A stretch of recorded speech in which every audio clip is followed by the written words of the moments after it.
ദേശീയ സംസ്ഥാന തലങ്ങളിൽ പുതിയ ഭാരവാഹികളെ തിരഞ്ഞെടുക്കുന്ന നടപടികൾ ബി.ജെ.പിയിൽ പുരോഗമിക്കുകയാണ്. അതിന്റെ ഭാഗമായി ഇപ്പോൾ 4 സംസ്ഥാനങ്ങളിൽ പുതിയ അധ്യക്ഷന്മാരെ നിയമിച്ചു കഴിഞ്ഞിട്ടുണ്ട്. ഡൽഹിയിൽ കേന്ദ്രമന്ത്രി കൂടിയായിട്ടുള്ള ഹർഷ് മൽഹോത്രയാണ് അധ്യക്ഷനായിട്ട് വരുന്നത്. ഒപ്പം തന്നെ ഹരിയാനയിൽ അർച്ചന ഗുപ്ത, പഞ്ചാബിലെ കേവൽ സിംഗ് ധില്ലൻ പഞ്ചാബ് അടുത്ത വർഷം നിയമസഭാ തെരഞ്ഞെടുപ്പിലേക്ക് പോവുകയാണ്. അതുകൂടി കണക്കിലെടുത്തുകൊണ്ടാണ് അവിടെ ഒരു നേതൃമാറ്റം വന്നിരിക്കുന്നത്. ത്രിപുരയിൽ അഭിഷേക് ദേബ്രോയ് എന്നിവരെയാണ് ഇപ്പോൾ പാർട്ടി നിയമിച്ചിരിക്കുന്നത്. വരാനിരിക്കുന്ന നിയമസഭാ തെരഞ്ഞെടുപ്പുകൾക്ക് മുന്നോടിയായി സംസ്ഥാന നേതൃത്വങ്ങളെ ശക്തിപ്പെടുത്തുക, ഒപ്പം തന്നെ കേന്ദ്ര സംസ്ഥാന ഏകോപനം മെച്ചപ്പെടുത്തുക എന്നീ ലക്ഷ്യങ്ങളോടുകൂടിയാണ് ഇത്തരത്തിൽ ഒരു ഉടച്ചുവാർക്കൽ പാർട്ടി കേന്ദ്ര നേതൃത്വം നടത്തുന്നത്. ഇത്തരത്തിലുള്ള സംഘടനാ തലത്തിലുള്ള ഉടച്ചുവാർക്കലുകൾക്കൊപ്പം തന്നെ ഒരുപക്ഷെ കേന്ദ്ര മന്ത്രിസഭയിലും ഒരു പുനഃസംഘടന ഉണ്ടാകുമെന്നാണ് വിവരങ്ങൾ. പ്രതീക്ഷിച്ച മികവ് പ്രകടിപ്പിക്കാത്ത പല മന്ത്രിമാർക്കും സ്ഥാനം തെറിക്കാനുള്ള സാധ്യതയാണ് കാണുന്നത്. നിലവിൽ കേരളത്തിൽ നിന്ന് 2 സഹമന്ത്രിമാരാണ് കേന്ദ്രത്തിലുള്ളത്. തൃശ്ശൂരിൽ നിന്നുള്ള ലോക്സഭാ അംഗം സുരേഷ് ഗോപി, ഒപ്പം തന്നെ രാജ്യസഭാംഗമായിട്ടുള്ള ജോർജ് കുര്യൻ. ഇതിൽ ഒരാളെ മാറ്റി പകരം പുതിയൊരാളെ മന്ത്രിയാക്കാൻ ബി.ജെ.പി കേന്ദ്ര നേതൃത്വം ആലോചിക്കുന്നുണ്ട് എന്നാണ് ലഭിക്കുന്ന വിവരങ്ങൾ.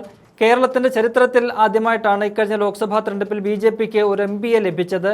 അത് കേന്ദ്ര നേതൃത്വത്തെ ശരിക്കും സന്തോഷിപ്പിച്ച ഒരു കാര്യമായിരുന്നു. ആ ഒരു വിജയത്തിലൂടെ കേരളത്തിൽ കൂടുതൽ നേട്ടങ്ങൾ സ്വന്തമാക്കാം എന്ന ലക്ഷ്യം കൂടി വെച്ചാണ് സുരേഷ് ഗോപിക്ക് കേന്ദ്രമന്ത്രിസഭയിൽ സ്ഥാനം നൽകിയത്. എന്നാൽ സുരേഷ് ഗോപി മനസ്സോടെയാണ് ആ പദവി ഏറ്റെടുത്തത്. ആദ്യം താല്പര്യമില്ലെന്ന് പറഞ്ഞെങ്കിലും ഒടുവിൽ കേന്ദ്ര സമ്മർദ്ദത്തിന് വഴങ്ങി മന്ത്രിസ്ഥാനം സ്വീകരിക്കുകയായിരുന്നു. സുരേഷ് ഗോപി അത് ആദ്യം സ്വീകരിക്കാതിരിക്കാനുള്ള പ്രധാനപ്പെട്ട കാരണം തനിക്ക് പ്രധാനപ്പെട്ട പദവികൾ വേണം, കൂടുതൽ അധികാരമുള്ള പദവികൾ വേണമെന്ന് അദ്ദേഹം ഒരു വാശി പിടിച്ചു. എന്നാൽ അതിനെ വഴങ്ങാൻ കേന്ദ്ര നേതൃത്വം തയ്യാറായില്ല. പിന്നീട് അദ്ദേഹം തനിക്ക് സിനിമയിൽ അഭിനയിക്കേണ്ടതുണ്ട്, അതുകൊണ്ട് കൂടുതൽ പദവികൾ ഏറ്റെടുക്കുന്നില്ല, മന്ത്രിസ്ഥാനത്ത് നിന്ന് മാറി നിൽക്കുകയാണെന്നൊക്കെയാണ് അദ്ദേഹം പറഞ്ഞത്. എന്നാൽ അമിത്ഷാ ഉൾപ്പെടെയുള്ളവർ ശക്തമായ നിർദ്ദേശം കൊടുത്തതോടെ ആ മന്ത്രിസ്ഥാനം സുരേഷ് ഗോപി ഏറ്റെടുക്കുന്ന ഒരു കാഴ്ച നമ്മൾ കണ്ടു.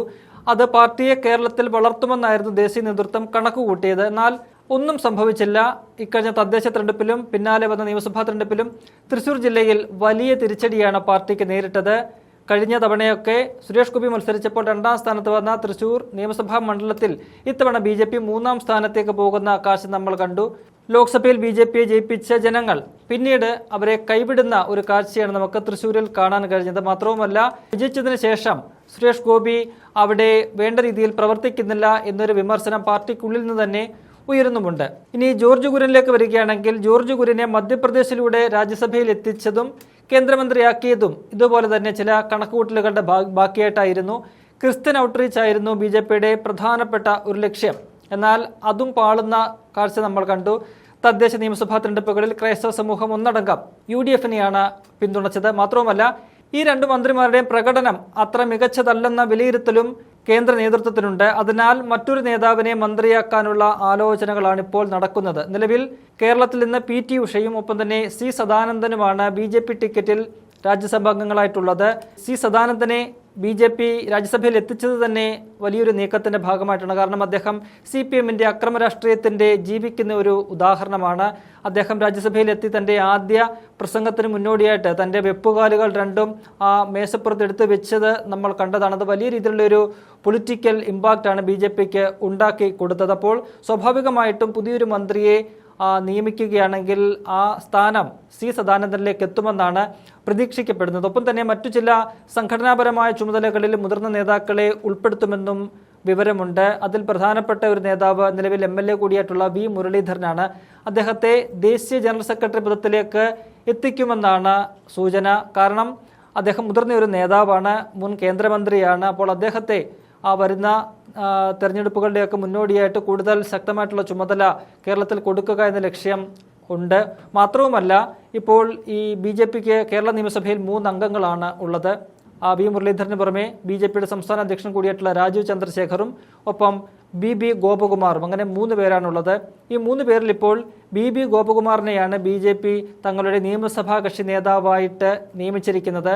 അതിൻ്റെ പ്രധാനപ്പെട്ട കാരണം ഈ സ്ഥാനത്തിന് വേണ്ടിയിട്ട് സംസ്ഥാന അധ്യക്ഷനായ രാജീവ് ചന്ദ്രശേഖറും മുതിർന്ന നേതാവായ V മുരളീധരൻ തമ്മിലുണ്ടായ അടിയാണ്.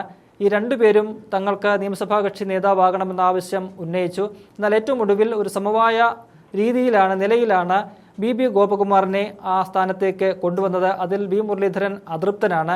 അത് പരിഹരിക്കുക എന്നതുകൂടി ലക്ഷ്യം വെച്ചുകൊണ്ടാണ് മുരളീധരനെ ദേശീയ തലത്തിൽ പുതിയൊരു പദവിയിലേക്ക് പാർട്ടി നിയോഗിക്കാനായിട്ട് തീരുമാനിക്കുന്നത് എന്നതും ഏറെ ശ്രദ്ധേയമായിട്ടുള്ള ഒരു കാര്യമാണ്.